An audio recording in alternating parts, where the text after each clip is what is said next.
KR. Saran, founder of Kiran and Tagore school, motivational speaker, anchor और लेखक। मित्रों, नवरात्रि की सभी को हार्दिक शुभकामनाएं। और भारतवर्ष के सभी युवाओं के लिए, सभी बच्चों के लिए आज का वीडियो जो मैं स्टार्ट करने जा रहा हूं वो बहुत ही पावरफुल है, क्योंकि इसमें मैंने एक गीत को शामिल किया है जो आप सबको इंस्पायर करेगा, आगे बढ़ने के लिए प्रेरित करेगा। इसलिए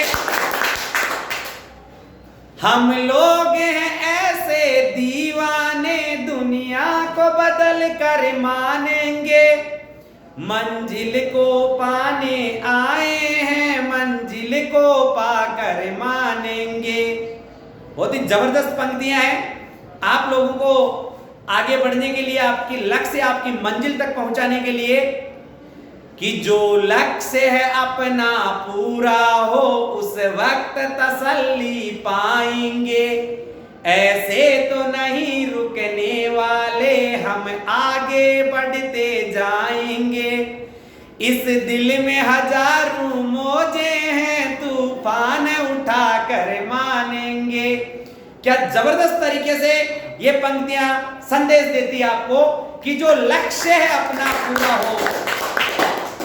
और फिलहाल आपका लक्ष्य है पढ़ाई करना, युवाओं का लक्ष्य है इस देश को एक अग्रिम पंक्ति के व्यक्तियों द्वारा, बहुत एडवांस टेक्नोलॉजी के द्वारा आगे लेकर के जाना। तो जो लक्ष्य है अपना पूरा हो, उस वक्त तसल्ली पाएंगे। ऐसे तो नहीं रुकने वाले, हम आगे बढ़ते जाएंगे। हम हमारे लक्ष्य की प्राप्ति के बिना रुकने वाले ही नहीं है। क्यों नहीं रुकने वाले हैं? क्योंकि इस दिल में हजारों मौजे हैं, तूफान उठाकर मानेंगे। मंजिल को पाने आए हैं, मंजिल को पाकर मानेंगे। क्योंकि हमारी भारत माता ने जो जोश, जुनून, जज्बा हम सबको दिया है वो पर्याप्त है। हम कभी भी भारतीय किसी अवसाद में नहीं जाएंगे। हम युवा बड़ा नेतृत्व हासिल करेंगे। आगे की पंक्तियां, क्योंकि कल 2 अक्टूबर है तो ये भी जबरदस्त पंक्तियां हैं उनके बारे में जिन्होंने हमें आजादी दिलाने में महत्वपूर्ण भूमिका निभाई। कि सच्चाई के खातिर दुनिया में गांधी ने गोली खाई थी।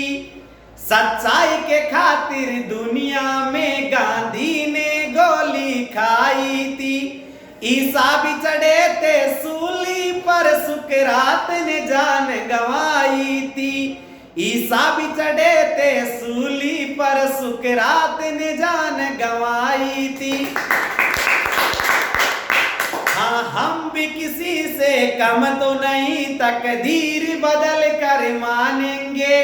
मंजिल को पाने आए हैं, मंजिल को पाकर मानेंगे।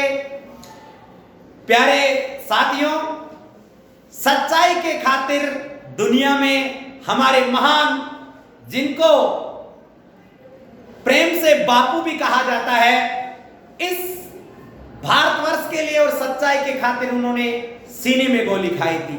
ईसा भी सच्चाई के खातिर शहीद हो गए, लेकिन पीछे इतनी प्रेरित कहानियां छोड़ गए जिनको हम आज पढ़कर के इंस्पायर होते हैं, उनकी जीवनियों से इंस्पायर होते हैं।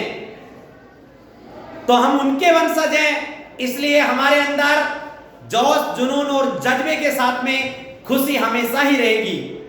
और लीजिए ये अगली पंक्तियां जो आपको और भी ज्यादा इंस्पायर करेगी।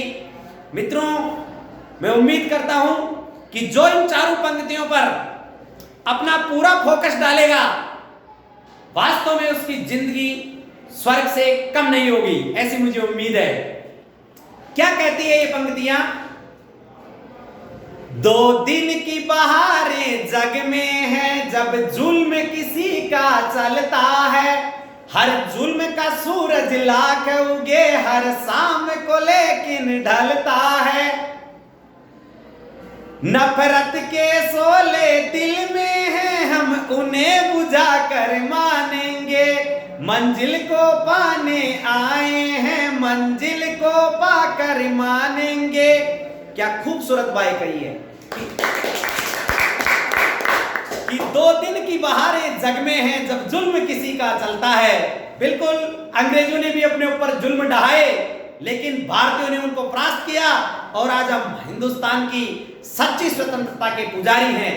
हर व्यक्ति के 2 दिन हो सकता है वो गलत तरीके से भी आगे बढ़ जाए, लेकिन अंतिम चीज सत्य की होती है।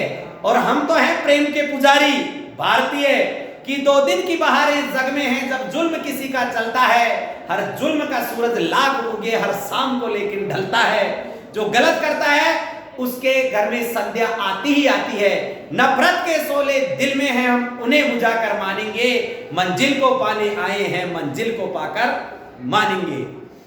मित्रों, ये बात इसको भी स्पष्ट करती है हमारे भारतीय खून में क्या बसा हुआ है कि सर्वे भवन्तु सुखिनः, सर्वे सन्तु निरामया, सर्वे भद्राणि पश्यन्तु, मा कश्चित् दुःखभाग् भवेत्। हमारी भारतीय संस्कृति, हमारी परंपराएं, हमारे गुरु सब एक ही बात पर जोर देते हैं कि सभी सुखी हों, सभी निरोग हों, सभी का कल्याण हो। मां भारती हमें यही कहती है। हम इसी विश्वास के साथ में हमेशा आगे बढ़ते जाते हैं। और अंत में मैं वीडियो के अंत में कहना चाहता हूं कि हमारे भारतीयों में एक बहुत ही जबरदस्त जोश, जुनून, जज्बे के साथ में एक चीज और होती है, वो ये होती है कि समातुल्यम तपो नास्ति न संतोषात् परम सुखम न च तृष्णा समो व्याधि न च धर्मो दयाशम है। भारतीय होते हैं जिनके अंदर क्षमातुल्यम तपो नास्ति, वो बड़े से बड़े अपराध को भी क्षमा कर देते हैं, क्योंकि उन्हें पता होता है कि क्षमा करने से बढ़कर कोई तपस्या नहीं है। न संतोषात् परम सुखम, संतोष से बड़ा कोई सुख नहीं है। और कोरोना काल के दौरान भी हमने देखा कि इंडियंस में अदर कंट्रीज के मुकाबले सबसे ज्यादा संतोष था, जिसका फायदा यह हुआ कि वर्ल्ड में 2 नंबर पर जनसंख्या होने के बावजूद हम उन्हें महाशक्तियों से भी ज्यादा आगे निकल गए, अपने इस विश्वास के दम पर, अपने इस समा के दम पर, जहां पर अनेक मौतें हुई थी। इंडियन कल्चर में जबरदस्त ये चीज है कि हमारे अंदर भावनाएं अच्छी होती है। बात ये आ रही है न संतोषात् परम सुखम, संतोष से बड़ा कोई सुख नहीं है। इसलिए हमारे यहाँ सुबह यदि कोई महात्मा भी निकल रहे हैं तो बड़े संतोषी होते हैं, कोई भाई भी यदि घूम रहा है तो बड़ा संतोषी होता है, क्योंकि वो राम का प्यारा होता है। न च तृष्णा समो व्याधि, इच्छा से बढ़कर कोई बीमारी नहीं है। हमारे इंडियंस में इच्छाएं कम और अच्छा करने की ज्यादा सोच है। न च तृष्णा समो व्याधि न च धर्मो दयाशम है। हमारे भारतीय सब जानते हैं कि दया से बढ़कर कोई धर्म नहीं है। इसलिए हम गौ माता को, मित्रों अंत में मैं गौ माता की अभी एक लंपी बीमारी है, तो उसके लिए भी मैं सभी हमारे जो भाई हैं जो मेरे चैनल को देख रहे हैं, सब प्रार्थना करें गौ माता के लिए कि ये बीमारी जल्दी से दूर हो।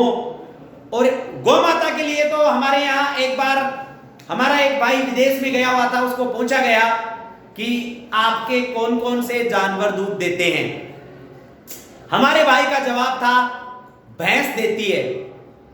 वो विदेशी बड़ा अचंभित हुआ, उसने बोला हमने तो सुना था आपके वहां गाय दूध देती है।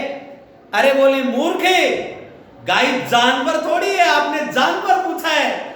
भैंस तो जानवर है, गाय हमारे जानवर नहीं है, गाय तो हमारी माँ है। जोरदार ताली बजाइए। हम गाय को माँ का दर्जा देते हैं। अतः गाय की बीमारी दूर हो, आप सब उसके लिए प्रार्थना करें। और यदि आप गौ माता से सच्चा प्रेम करते हैं और मेरी उपयुक्त सभी पंक्तियां जो आपको इंस्पायर कर रही है आगे बढ़ने के लिए, वीडियो यदि अच्छा लगा और मेरे चैनल पर आप अगर प्रथम बार हैं तो इसको सब्सक्राइब करके आप भी एक योगदान दे सकते हैं, क्योंकि यदि गौ माता के ऊपर हमने किया है तो आपका सच्चा प्रेम गाय के ऊपर है। और इसको शेयर करना बिल्कुल नहीं भूलें और लाइक करें और कमेंट बॉक्स में कमेंट करके बताएं, जिससे मैं और भी अच्छे वीडियो हमेशा जारी कर सकूं। जय हिंद, जय भारत।